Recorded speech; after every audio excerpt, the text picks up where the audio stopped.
Welcome, sir. Karibu. On Tuesday, May 20th, 2025, Nzoia Governor George Natembeya walked out of Milimani Anti-Corruption Court a free man, released on a 500,000 Kenyan shillings bail or 1 million Kenyan shillings bond. His arrest by the Ethics and Anti-Corruption Commission just a day earlier over alleged 1.4 billion Kenyan shillings graft has gripped the nation.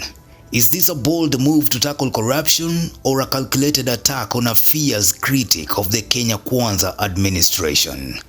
The saga began on Monday, May 19th, when EACC detectives stormed Governor Natembeya's Milimani home.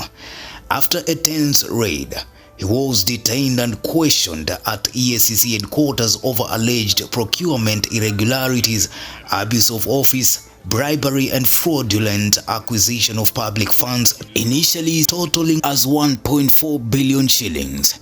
Supporters clashed with the police, damaging EACC vehicles and injuring a journalist.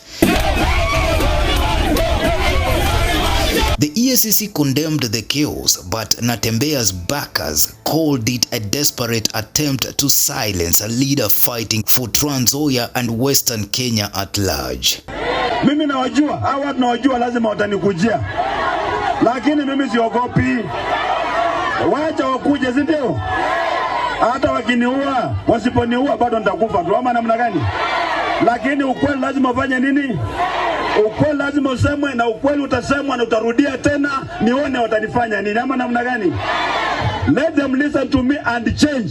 Wabadilike, maana watu wanaumia. Hapa chini watu wanaumia. Mr. President, people are suffering. Ukipatia Raila kazi, don't think umepatia every Kenyan kazi. Watu wanaumia. Basic needs hakuna. On Tuesday, Natembeya faced justice at Milimani Anti-Corruption Court number 1. The charge sheet, as seen by Maisha TV, outlined 4 different counts, 3 for conflict of interest and 1 for unlawful acquisition of public funds. Initially pegged at 1.4 billion Kenyan shillings, the charges were revised to focus on 1.1 million shillings and 2.1 million shillings in alleged kickbacks, plus 3.25 million shillings in illicit gains. The EACC claims Natembeya influenced tenders for companies like Parabat Construction and Lima Agroscience Limited, receiving payments through proxies like Mercy Chelangat and Emmanuel Wafula Masungo. Natembeya pleaded not guilty to all charges. Commented about the second. Shillings 1,127,900 from Mercy Chelangat, the director of Lima Agro Science Limited and the proprietor of Maisha stores, the beneficial owner of Easterly Wheels Limited, which traded with the county government of Nzoia. Is it true or not true? Not true. At the heart of the allegations are 3 major projects in Nzoia spanning the 2022-2023 and 2024-2025 financial years. The EACC points to the modernization of Kenyatta Stadium, the construction of the county headquarters, and the building of Tomboya Hospital. According to EACC Chief Executive Officer Abdi Mahmoud, Natembeya allegedly manipulated tender awards to favor specific contractors, receiving kickbacks through intermediaries. But Nzoia MCAs like Saboti's Boniface Cheloti insist these projects are ongoing and transparent, raising doubts about the EACC's claims.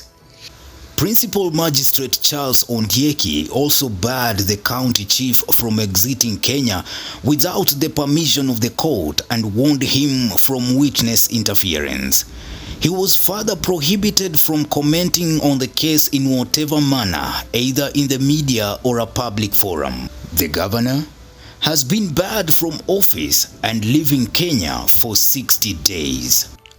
In court, Natembeya was backed by a legal dream team of 20 advocates, led by DAP-K's Eugene Wamalwa, Roots Party's George Wajackoyah, and renowned lawyer Njiru. They argued the charges were inconsistent, pointing out the EACC's shift from 1.4 billion Kenyan shillings to smaller sums. The prosecution, led by DPP Renson Ingonga, opposed the bail, citing Natembeya's influence and the risk of tampering with witnesses. They referenced Monday's violent protests as proof, but the court ruled in Natembeya's favor, granting bail and sparking cheers from supporters outside Milimani. The joy extended to across the nation. The case has fueled a political firestorm. Natembeya, a DAP-K heavyweight, has been a vocal critic of the Kenya Kwanza government, especially on issues like the Nzoia and Mumias sugar factory scams. Opposition leaders, including Kalonzo Musyoka, who warned of the raid a day earlier, called this a witch hunt to weaken Natembeya's influence. On X, users compare Natembeya's arrest to that of Rigathi Gachagua and Peter Salasia, alleging a pattern of targeting opposition figures. Supporters argue Natembeya's fight for fair national appointments and local industries has made him a target. Natembeya ni wetu, na kwa nini wakikosoa serikali yeye anakuwa mkali? Wakati Mheshimiwa Ruto alipokuwa katika serikali ya Uhuru, alikuwa na kosoa Uhuru kila wakati na Uhuru wako mshika. Mheshimiwa Natembeya atoke ndani mara moja. Sababu ni wezi wengi ambao uko nao ndani ya serikali na tunawajua. Na ukitaka kujua kuja kwa ground, tutakwambia. Tumesikia umeenda kutafuta Natembeya, umeshika. PK Salasia umeshika. Gachagua ndio huyu umeshika. Kileo wetu umeshika. Wewe Gachagua mlikuwa naye kwa ofisi moja. Umetoa Gachagua, wa Kenya tumenyamaza. Ndio huyu tena umeweka polisi wamekaa kwa boma yake. Hao polisi wanafanya nini kwa boma ya Gachagua? Waachilia hiyo maneno mara moja. Na ikiwa utawaachilia bwana Mheshimiwa Ruto, tutaandamana. Sikuwa tukiongea, tukisikia mtu akijaribu kuongea na anaongea ukweli, mnaanza kushitumu kama vijana. Umechukua Raila, umeficha, umeweka, umefunga kamba. Umechukua Mudavadi, umefunga kamba. Umechukua watu, umeweka paka ndani ya jikoni. Unataka nani aongelee sauti ya Wakenya? Hii ndiyo serikali ya kwanza. Badala ya kufanya maendeleo ni serikali ya kupigiwa kura, ishike, ikiachilia, ishike, ikiachilia. Hiyo ndio maendeleo tunatafuta? Hapana. Na hiyo ndio serikali tunataka? Hakuna kitu kama. Kwa uongozi kama huu hatutaki. Uongozi wa kudhulumiwa hatutaki. Uongozi hauna kazi hatutaki. Uongozi wa kibaradhuli hatutaki kabisa.